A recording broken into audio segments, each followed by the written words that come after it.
We are in Cimarron, Colorado. We're in the Rockies, and we purchased our home a year and a half ago. We really like it up here because it's secluded, it's private, it's quiet. We really like coming up here in the summertime. We've been up here a couple of times in the wintertime, and it's just absolutely spectacular. So this is kind of our getaway, and we're only about an hour and a half away from home. We've been doing fixing up little things here and there. We knew that there were going to be some issues. The cabin had an old roof. It was built in 1985 and had never been replaced, and it was an old R-panel roof. It was in really bad shape. And when you get 10 feet of snow, if it doesn't slough off this roof, it piles up, and then when it melts, it leaks into the house, and we had some issues that we'll be correcting next.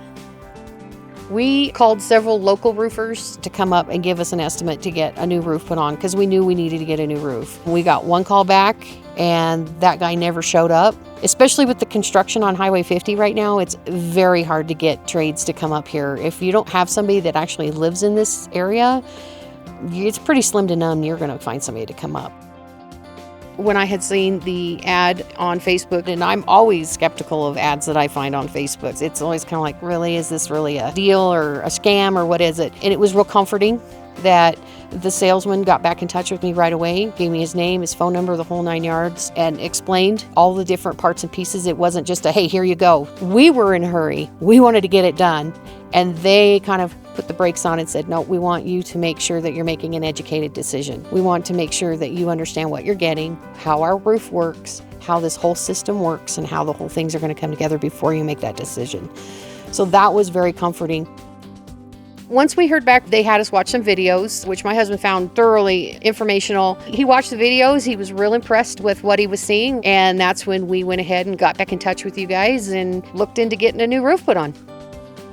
Once we decided to use your product, we got in touch with Eric, our salesman, and he set up a Zoom call with the engineer because my husband still had a lot of questions. Mainly, the valleys are a huge concern for us because we need to make sure they're going to slough the snow. He visited with our engineer. It was a good long Zoom call with him. We went ahead, they gave us our estimate, and we decided to go ahead and take care of it. We went ahead and picked the stone-coated steel roof. It is a hurricane roof, but being that we're in the mountains, we did have those questions. We asked, is this really going to be our kind of roof? Because we're going to be in the mountains. What kind of a snow load? Our engineer explained to us that this roofing is rated for hurricanes, but it will handle whatever happens to us here in the Rocky Mountains. Well, installation was pretty simple. I was really impressed with the hard work and the respect, and they were clean, even with our bear issue, because I was like, okay, guys, we have bears. We have bears. We need to clean up our food. And I left them a trash can so they could put things away in the trash can. They were just really good. Great guys. There really wasn't anything. We didn't ever have to get on anybody for anything. It was just, there it is. I gotta tell you, it makes a cabin look brand new. It looks great. I mean, it's just different. It's different from anybody else's roof. I mean, it's not that R-panel or Pro panel or whatever, and it just looks different, and it's an eye catcher. We've had people stop and ask us what kind of roofing system it is. We're happy to give them the information, so we love it. We absolutely would recommend you guys, and we're real pleased with the entire process, how everything went, very informational. We're actually considering having this roof put on our house in Fruita, Colorado in the spring.